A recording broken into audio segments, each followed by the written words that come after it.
Hello everyone, this is the SIG Cluster Lifecycle Cluster API weekly office hours on the 20th of July 2022.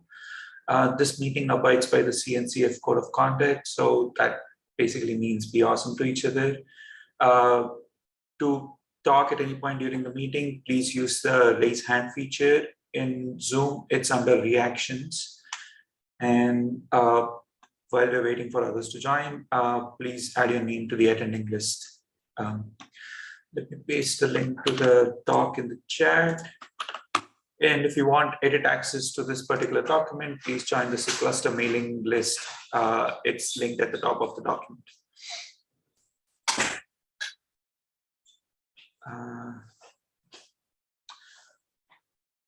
Generally, it's tradition around here to let the new folks in the meeting to introduce themselves.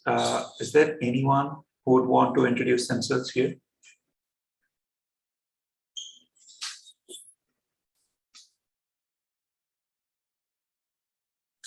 I don't see any hands, so let's move on. Let's move on to the open proposal readouts. Does anyone have any updates on any of the open proposals that they would want to share?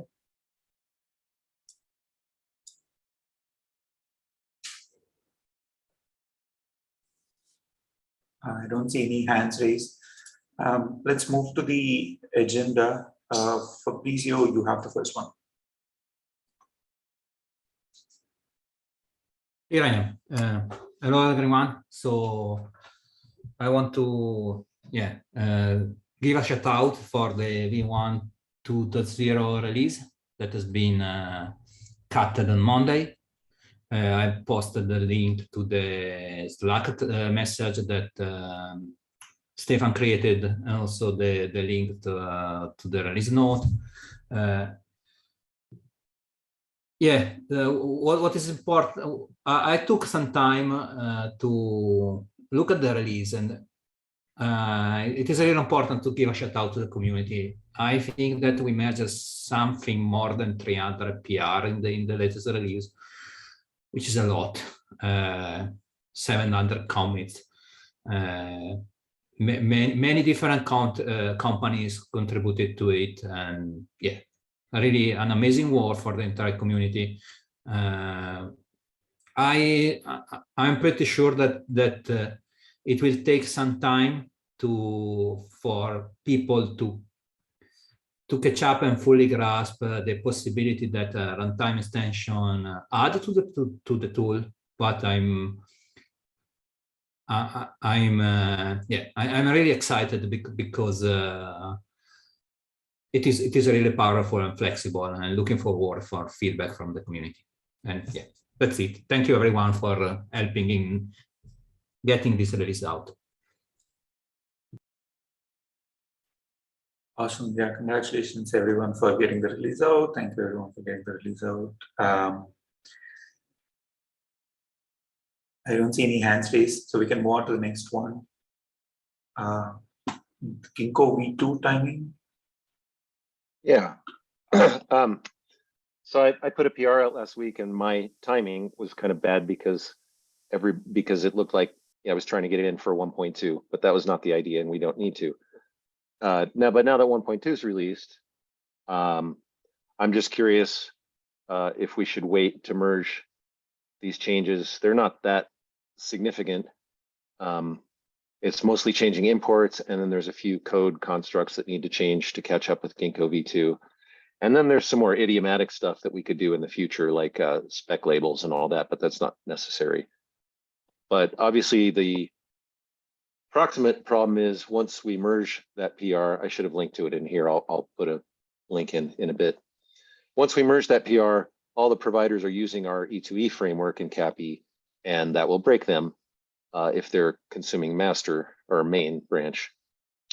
So that'll happen at some point. I don't know if there's any way to be more deliberate about that, but I guess I'm just asking, is there anything else that needs to happen before that PR maybe could merge?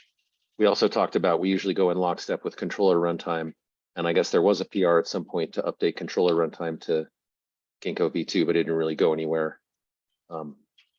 So there's no real urgency here. I'm just kind of asking what people are thinking about when or if this should merge, and if we should do controller runtime first, so we stay in sync. Cecile? Yeah, thanks, Matt. I think, in my opinion, we should just rip off the Band-Aid and get this in. The sooner the better. I think if we do this at the beginning of the release cycle, it gives more time for providers to adapt before the release comes out, and then they're really on, a schedule, like a watch, like a clock to get it updated to V2 in their provider. And in terms of controller runtime, I don't know if we should really, if there isn't a dependency, like I don't think there is any dependency between the controller runtime test suite and the CAPI test suite. I don't know that that's a real constraint. I think it's fine to do both in parallel or one before the other in any order.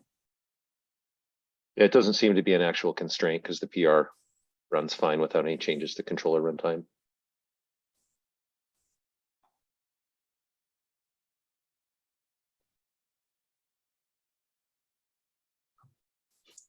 Any other feedback?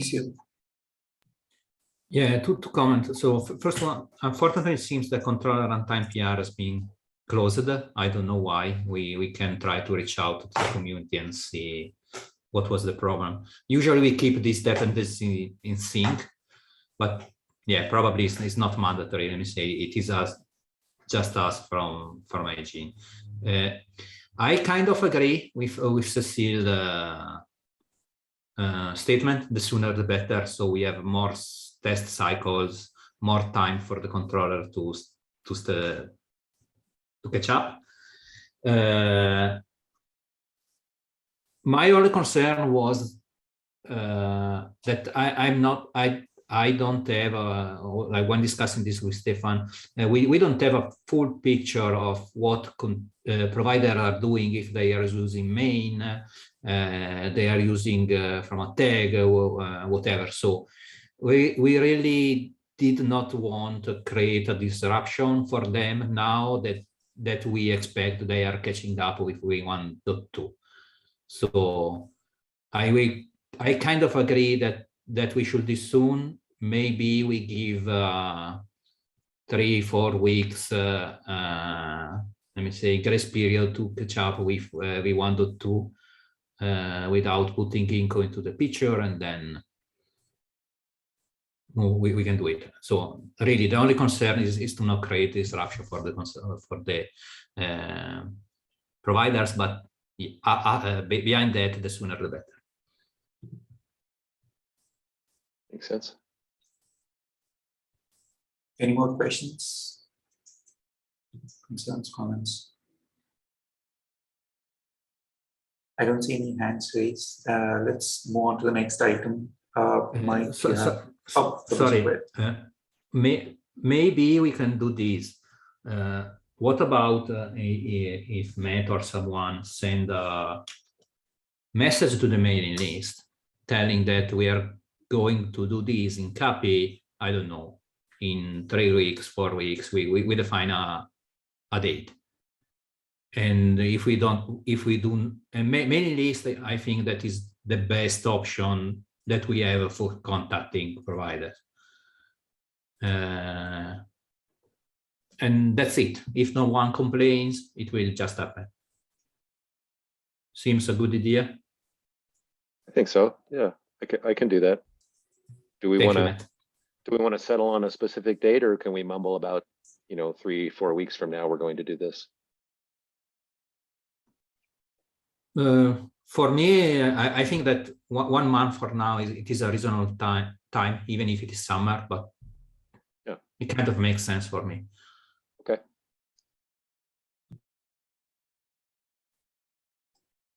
Sounds good. I will do that. Thanks, Matt. Thank you. Yeah, let's move to the next item. Mike, you have an item on autoscaler. Yeah, this should be pretty quick. We are getting very close to merging the scale from 0 support in the autoscaler. And, appreciate any extra reviews if people want to give them.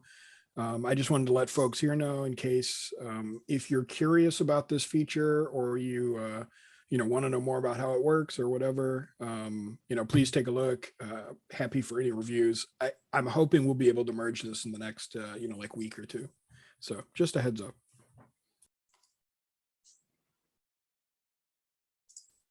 Does anyone have any questions, comments, concerns?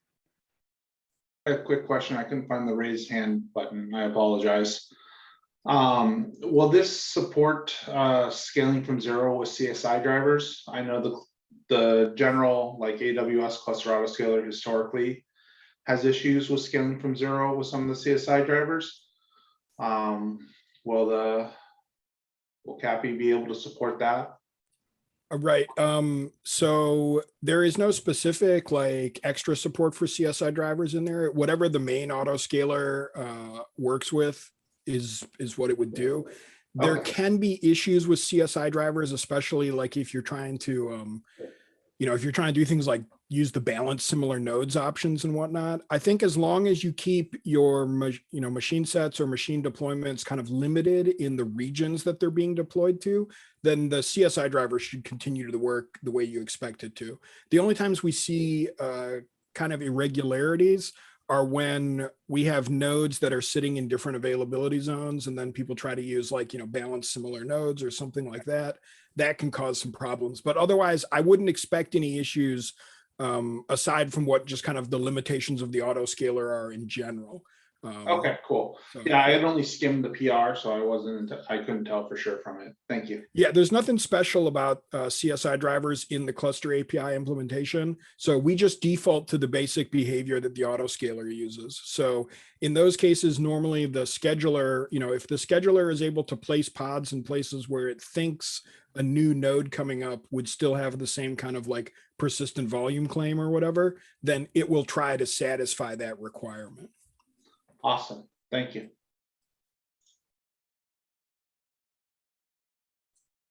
Are there any other questions, comments, concerns? I don't see any hands raised. Thanks, Mike. Jonathan, you have the next one. Hey, so I recently added a CAPI visualizer app to the Tilt observability setup, and I figured I'd give a quick demo to show everybody.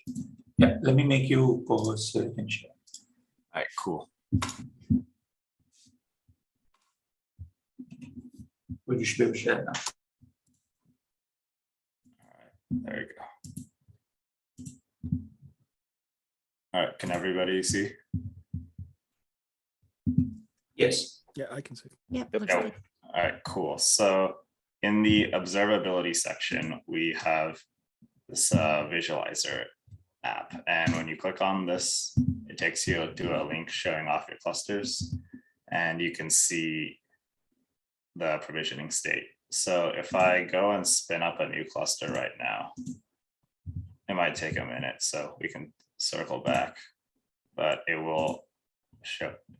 It'll show up here. Actually, that was a lot faster than I thought.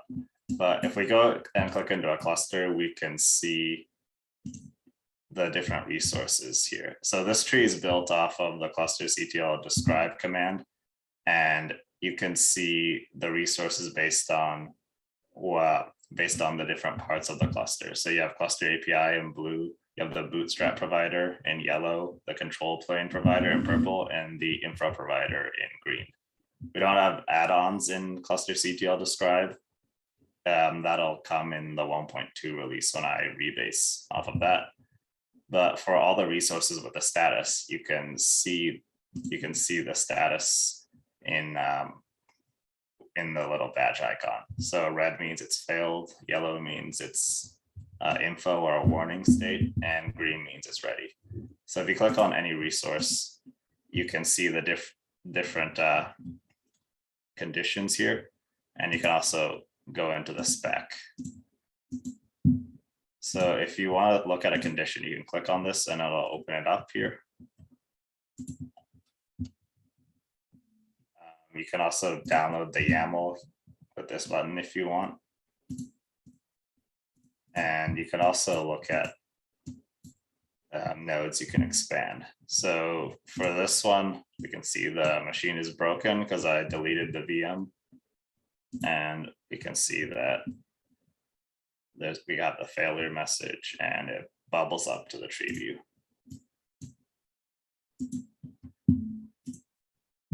And here's the new cluster I just spun up. And if I go and scale the machine deployment,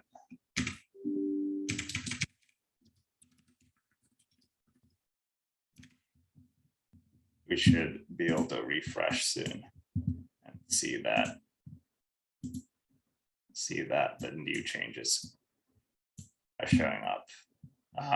Some other things I added are you can zoom in and out since the tree can get a little big, and you can also toggle the link style.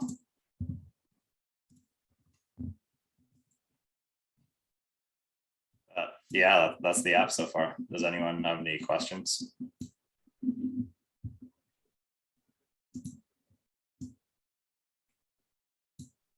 It looks great. Thanks. So I'm planning on getting to a V1 of this pretty soon.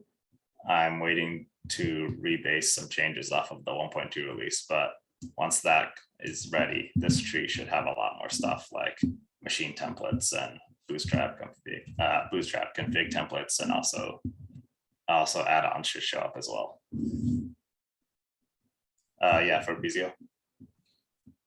I want to say this is awesome. And I want also to thank you because basically while developing this, you put a lot of effort in improving cluster cut of the scribe. So people that want to use this as, let me say, the library that is behind this UX is a library that everyone could use. So this is a real asset for the community. And thank you very much for doing this work. Yeah, absolutely. Thanks for everyone who helped test this out as well. And I'm not sure if Stefan is here, but thanks for he made a PR that helped me get this working until, so thanks for that as well. All right, that's all for me. We can move on to the next topic.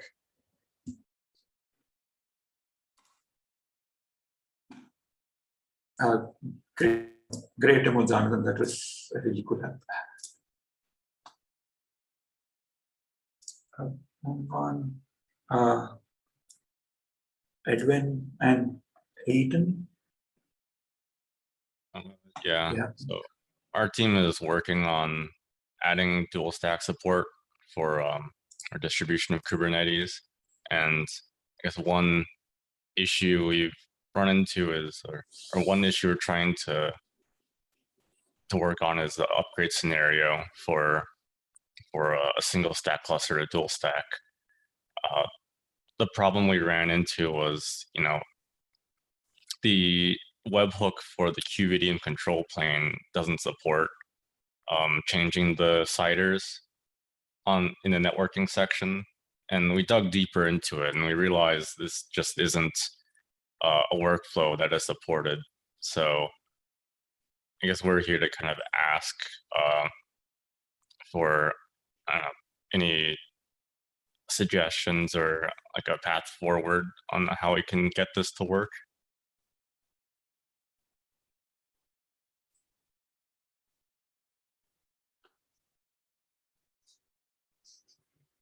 Fabrizio.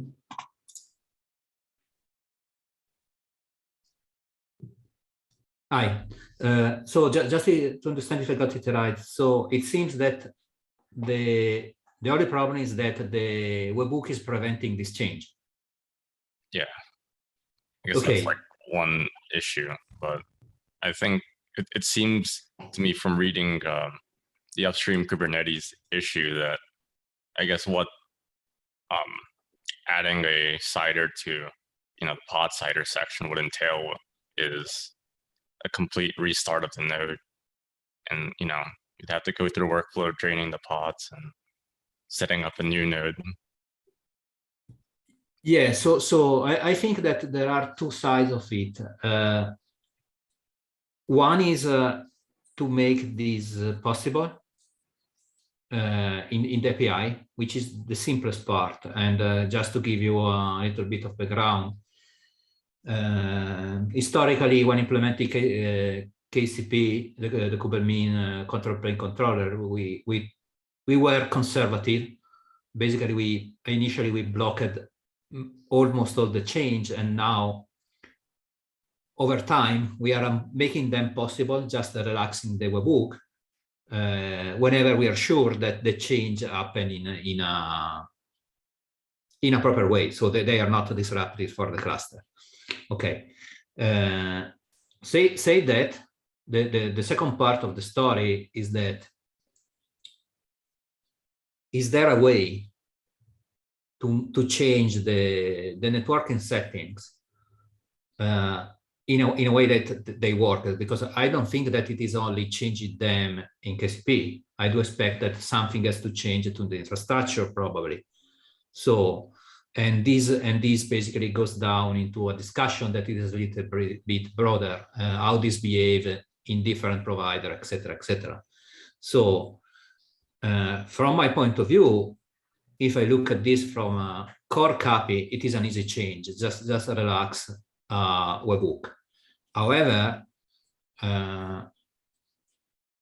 my feeling is that we need to figure it out, the full story. So how this work in 2-3 providers, so we can reason about it. But happy to discuss this. We can start a document, whatever. Yeah, that makes sense. Thanks. Cecil, go ahead. Thanks. Yeah, my question is, I guess since this is a pretty disruptive change and requires like restarting the infrastructure and everything, what's the advantage of doing that versus building a new cluster that's dual stack and migrating workloads? Like, what's your use case here? I guess the desire is people with existing workloads on single stack clusters who might not want to, completely stop everything to upgrade to dual stack.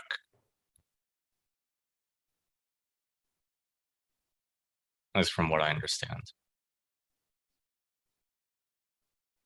Yeah, in my opinion, I don't know, I think that's a pretty weak argument, just because like you can migrate workloads without it being disruptive. And if you're going to have to restart your nodes, they are going to be migrated to new nodes anyways. So I think people just, clusters are not pets, they're cattle, right? So you can change clusters pretty easily. Like there are tools out there that help you do that. So I think that's one route worth considering too, instead of, if this is going to be a pretty complex change before we head down that road, I think we should consider, like, is this something we even really want?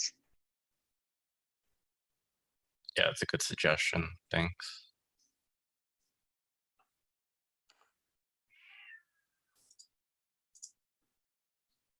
Are there any more questions, comments, concerns on this particular item? Aiden, if you're here, do you have any other questions or No. follow on? Okay. I think that's all for now. Thank you. Cecile, you have the next one. So I want to bring this back up now that we've just released 1.2. I think it's a good time to start talking about it again. And I don't know if Vince and Stefan are here. Probably not, but just, I guess, to kick off the conversation, we talked in the past about having a release cadence for CAPI, and we talked about doing 3 releases a year to start, maybe 4. I was wondering if we want to start talking about a deadline or like a date for 1.3, since we just released 1.2, like a target date, and keep that in mind while we're doing like backlog triage and milestone grooming. And then also, if anyone is interested in, starting a release V team, so we can, start doing more, thinking about how to improve our release process and that sort of stuff. I would personally be interested in being part of it, but if anyone else, wants to be part of this, I guess just maybe reach out and we can get something started.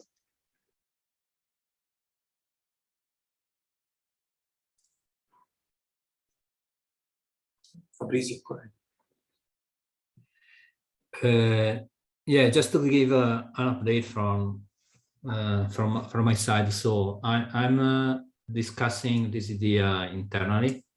So basically for our management line. I think that personally, I consider it valid, but yeah, of course, I have to do all the due diligence. I'm happy to help in this discussion. What is super important for me is that if we go down this path, there is a commitment from let me say, a set of folks, because a release cadence basically entails some work. Lately, this work is not well distributed, and I think that this is beneficial for the entire community if we have more folks chiming in. But yeah, I will follow up soon, hopefully soon, with more detail about what we can do as a VMware for this initiative. Ceci, go ahead. Yeah, I think if we're trying to be like realistic in terms of ambitions and not make it too much more work right away, like just to not disrupt things too much, I don't think we necessarily need to start releasing more often than we're releasing now, just to not add work to start. But I think it would be really great if we could provide clarity to users, like just to set expectations of when that release is supposed to happen. So let's say we're going to release exactly the same as we did for 1.2 to 1.2, for example. What would be the date for 1.3? Like that's the kind of thing I'm trying to get us to start doing. And then once we're good at communicating, then maybe we can start thinking about adjusting, like how often. But I don't think we should really do everything at the same time. And then I guess the release team is just like, for now, just getting people who are interested in this to just form a working group. It doesn't necessarily have to be like a long-term commitment, but for now we can just start, having a group of people who are interested in helping, improve automation, improve the process, work on the communication, that sort of stuff. How does that sound?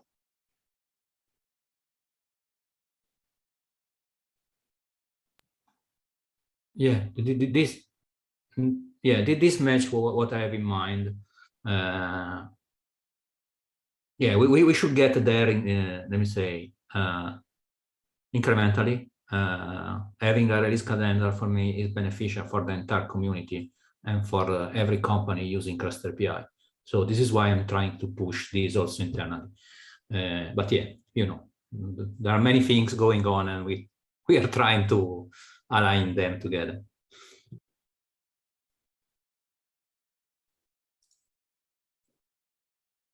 Thank you, Cecile. I don't see any other items on the agenda. I don't see any other hands. No hands. I think we are done, folks. We can get back 30 minutes. Have a nice week, everyone.